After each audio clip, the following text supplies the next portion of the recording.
महाविकास आघाडीत काही जागांवरून रस्सीकेस सुरू आहे.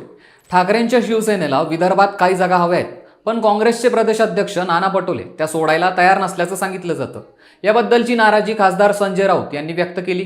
त्यानंतर पटोलेंनी राऊतांना उपरोधिक भाषेत सुनावलं. यामुळे संजय राऊत आणि नाना पटोलेंमध्ये वाद सुरू झाला. बरं, हा वाद लपून छपून नाही, तर उघड उघड नाना पटोले यांनी संजय राऊतांवर शाब्दिक फटकेबाजी केल्याचं संपूर्ण महाराष्ट्रानं पाहिलं. पत्रकार परिषदेतही नाना पटोले संजय राऊत यांच्यावर भूमिका मांडत असताना अनिल देसाई, जितेंद्र आव्हाडांनी पटोलेंना अडवण्याचा प्रयत्न केला. असे नाना पटोलेंना विचारण्यात आले. त्यावर मला कुणीही अडवू शकत नाही असं उत्तर नाना पटोलेंनी दिलं. नाना पटोले असतील तर महाविकास आघाडीची जागा वाटपावर बैठक होणार नाही अशी थेट भूमिका ठाकरे गटाने घेतली. त्यामुळे या वादाची दखल काँग्रेसच्या हायकमांडला घ्यावी लागली. त्यांनी आधी शांत आणि संयमी असलेल्या बाळासाहेब थोरात यांना मुंबईला पाठवलं. तरीही वाद थांबेना, म्हणून शेवटी महाराष्ट्र काँग्रेसचे प्रभारी रमेश चेन्नीथला यांनी मातोश्री गाठली. उद्धव ठाकरे यांची भेट घेतली आणि वादावर पडदा टाकण्याचा प्रयत्न केला. काँग्रेस हायकमांडकडून पटोलेंना गप्प केलं जाईल, ताकीद दिली जाईल अशी सगळीकडे चर्चा होती. मात्र असं काहीच घडलं नाही. उलट काँग्रेस पक्ष पटोलेंच्या मागे खंबीरपणे उभं राहिलं असल्याचं आजवर दिसून आलं. जेव्हा जेव्हा नाना पटोलेंची संबंधित पक्षांतर्गत वाद समोर आले किंवा महाविकास आघाडीतील वाद समोर आले, प्रत्येक वेळी नाना पटोलेंच्या मागे काँग्रेस हायकमांड उभं राहिलंय. जेव्हा नाना पटोलेंना काँग्रेसच्या प्रदेशाध्यक्ष पदावरून हटवण्यात येईल, महाराष्ट्र काँग्रेसमध्ये नेतृत्व बदल केला जाईल अशा चर्चा सुरू झाल्या. मात्र तसं कधी काही घडलं नाही. उलट नाना पटोलेंच्याच नेतृत्वात लोकसभा लढवल्या गेल्या आणि त्यांच्या नेतृत्वात विधानसभा लढवल्या जात आहेत. थोडक्यात नाना पटोलेंवर कितीही टीका झाली, नानांचं पद जाणार असं बोललं गेलं, तरीही नाना पटोले आपल्या पदावर आणि भूमिकांवर कायम ठाम राहिलेले दिसतात आणि पक्षही त्यांच्या मागे उभा असतो. हे कशामुळं? काँग्रेसला नाना इतके महत्त्वाचे का आहेत? पाहूया त्या व्हिडिओच्या माध्यमातून. नमस्कार, मी ऋषिकेश. आपण पाहत आहात लगावबत्ती. पहिला मुद्दा सांगतो तो नाना पटोलेंच्या आक्रमक भूमिकेचा. नाना पटोले हे त्यांच्या आक्रमक भूमिका आणि त्यांचा इतिहास पाहता ते इतर नेत्यांच्या बाबतीत उजवे ठरतात.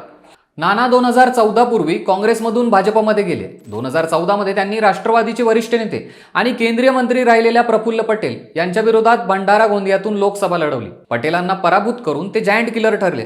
पण नाना फारसे भाजपमध्ये रमले नाहीत. शेतकऱ्यांच्या आणि ओबीसींच्या मुद्द्यावरून थेट पंतप्रधान मोदी आणि तत्कालीन मुख्यमंत्री देवेंद्र फडणवीसांवर टीका करत त्यांनी खासदारकीचा राजीनामा देत भाजप सोडली आणि काँग्रेसमध्ये सहभागी झाले. देशभरात भाजपच्या प्रभावाची लाट असताना भाजपचा राजीनामा देणारे ते पहिले खासदार ठरले होते. भाजपला शह देण्यासाठी त्यांनी 2019 मध्ये नितीन गडकरींच्या विरोधात नागपुरातून लोकसभा लढवली. भलेही ते पराभूत झाले, मात्र त्यांनी गडकरींचं मताधिक्य नक्कीच कमी केलं. थोडक्यात भाजप विरोध हाच त्यांचा प्लस पॉइंट ठरतोय आणि काँग्रेसला त्यांचा कट्टर भाजप विरोध महत्त्वाचा वाटतोय. नाना पटोलेंचं महत्त्व वाढवणारी आणखी एक गोष्ट म्हणजे नाना पटोलेंच्या प्रदेशाध्यक्षपदाच्या काळात काँग्रेसने केलेली कामगिरी. राज्याचं प्रदेशाध्यक्ष पद देणं म्हणजे राज्यातील पक्षाची जबाबदारी आणि त्या जबाबदारीसोबतच यश अपयशाचं मूल्यमापनही आलं. पटोलेंची 2021 मध्ये प्रदेशाध्यक्षपदी निवड झाल्यानंतर देगलूर, कोल्हापूर उत्तरच्या पोटनिवडणुकीत या दोन्ही जागा काँग्रेसने पुन्हा मिळवल्या. भाजपचा बालेकिल्ला असलेला कसबा मतदारसंघ काँग्रेसने खेचून आणला, ज्याची चर्चा देशभरात झाली होती. फक्त निकालांचं प्रगती पुस्तक नाही, तर विधान परिषदेच्या निवडणुकीत नंतरच्या लोकसभेच्या जागा वाटपातही पटोले यांनी पक्षाच्या वतीने बार्गेनिंग लावून धरली. पक्षांतर्गत विरोधकांनाही त्यांनी तोडीस तोड उत्तर दिले. उमेदवार निवडताना सुद्धा नाना पटोले यांची भूमिका निर्णायक होती. भंडाऱ्याचे प्रशांत पडोळे यांच्यासमोर भाजपचे मावळते खासदार सुनील मेंढे आणि राष्ट्रवादी काँग्रेसचे दिग्गज नेते प्रफुल्ल पटेल यांचे तगडे आव्हान होते. पडोळेसाठी त्यांनी आपली राजकीय प्रतिष्ठा पणाला लावली होती. त्यांचे निर्णय अचूक ठरले. खरं तर नाना पटोले यांच्याकडे प्रदेशाध्यक्षपदाची धुरा आली तेव्हा राज्यात काँग्रेसचा केवळ एक खासदार होता. आता ही संख्या 13 झाली आहे. राज्यातील महाविकास आघाडीला सर्वात मोठा पक्ष म्हणून काँग्रेस क्रमांक 1 वर आहे. त्यातही नाना पटोले यांनी सर्वात जास्त लक्ष घातलेलं विदर्भ, तिथे एकूण 7 मतदारसंघात काँग्रेसचे उमेदवार होते. यापैकी नागपूर आणि अकोला मतदारसंघाचा अपवाद वगळता 5 खासदार काँग्रेसकडून निवडून आले. आता विधानसभा निवडणूक देखील नाना पटोलेंच्या नेतृत्वातच लढवणार असल्याचं ठरलंय. याचा अर्थ काँग्रेस हायकमांड प्रदेशाध्यक्षपदाच्या काळात पटोले यांनी केलेल्या कामगिरीवर खुश आहे आणि म्हणूनच पक्षाकडून त्यांना भूमिका मांडण्यास मोकळीक दिल्याचं म्हटलं जातंय. काँग्रेस हायकमांडसाठी नाना पटोले महत्त्वाचे ठरतात, कारण ते त्यांच्या राज्य पातळीवरील जबाबदाऱ्या सांभाळत असताना होम ग्राउंडवरतीही होल्ड ठेवून असतात. राज्य पातळीवर राजकारण करायचं असेल तर आधी तुम्हाला तुमचा गड राखणं महत्त्वाचं ठरतं. त्याचप्रमाणे नाना पटोलेंचं पाहायचं झाल्यास 2019च्या विधानसभा निवडणुकीत पटोले काँग्रेसकडून साकोलीतून लढले.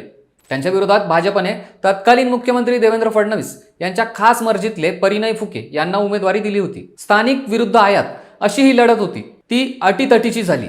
फुके यावेळी भंडारा गोंदियाचे पालकमंत्री होते, तर पटोले काँग्रेसचे हेवीवेट नेते होते.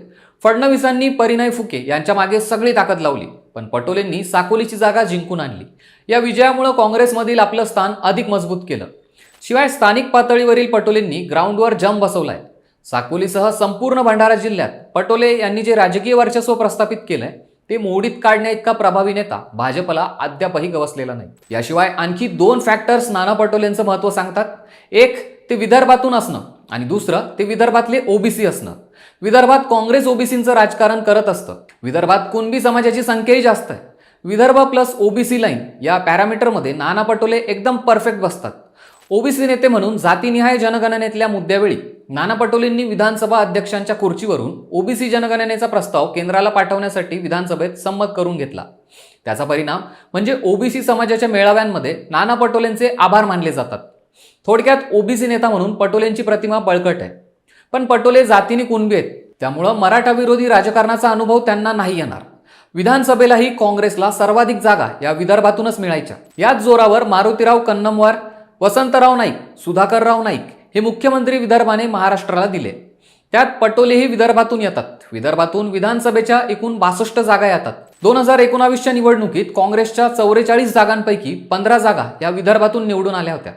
2014च्या निवडणुकीत हा आकडा 10 इतका होता. महाराष्ट्रातल्या कोणत्याही प्रादेशिक विभागापेक्षा काँग्रेसच्या सर्वाधिक जागा या विदर्भातूनच निवडून आलेल्या आहेत. आणि आता लोकसभेच्या एकूण 13 पैकी एकट्या विदर्भाने 5 खासदार निवडून दिलेत. त्यामुळं आगामी निवडणुकांमध्ये देखील विदर्भ भाजपला रोखू शकतो, असं पक्ष हायकमांडचं मत आहे. त्यात पटोले यांच्या माध्यमातून जातीय आणि प्रादेशिक समतोल साधण्याचं गणित देखील काँग्रेसला शक्य होणार आहे. दुसरीकडे राज्यातले भाजपचे मुख्य नेते देवेंद्र फडणवीस देखील विदर्भातून येतात. अशावेळी काँग्रेसने आधी प्रदेशाध्यक्ष, विरोधी पक्षनेता विदर्भातूनच दिलेत. विरोधी पक्षाला लढायचं असेल तर राज्यातल्या नेतृत्वाला तितकी अथॉरिटी देणं गरजेचं असतं आणि तेच काँग्रेस नाना पटोलेंना देत आहे. आता नाना काँग्रेसला किती महत्त्वाचे आहेत हे आपण बोललो, पण नाना काँग्रेसला प्रॉब्लेमॅटिकही ठरत आलेत, याबाबतही आपण बोललं पाहिजे. म्हणजे नाना पटोलेंचं आक्रमक राजकारण जितकं काँग्रेसला बूस्ट देणारं ठरतं तितकंच ते नुकसानदायी ठरतं. म्हणजे महाविकास आघाडीला एकत्रित असताना कोणत्याही मुद्द्यांवरून जोडून घेण्याऐवजी नाना अशी विधानं करतात ज्यामुळं आघाडीचं फाटतच जातं. गेल्या 5 वर्षाच्या काळात पटोलेंची विधानं महाविकास आघाडीला दरी निर्माण करणारी होती. संजय राऊतांना आम्ही गांभीर्यानं घेत नाही, राष्ट्रवादीचे नेते आम्ही फोडणार, शरद पवार हे बेभरवशी राजकारणी आहेत, महाविकास आघाडी ही नैसर्गिक आघाडी नाही, शिवसेना आमचा नैसर्गिक मित्र नाही, अशी विधानं करून त्यांनी मित्रपक्षांना डिसवण्याचं काम केलंय. आणि आत्ताही नाना पटोले संजय राऊतांना डिसवून महाविकास आघाडीत फूट निर्माण करतायत, अशी टीका केली जाते. तुम्हाला याबाबत काय वाटतं कमेंट करून सांगा.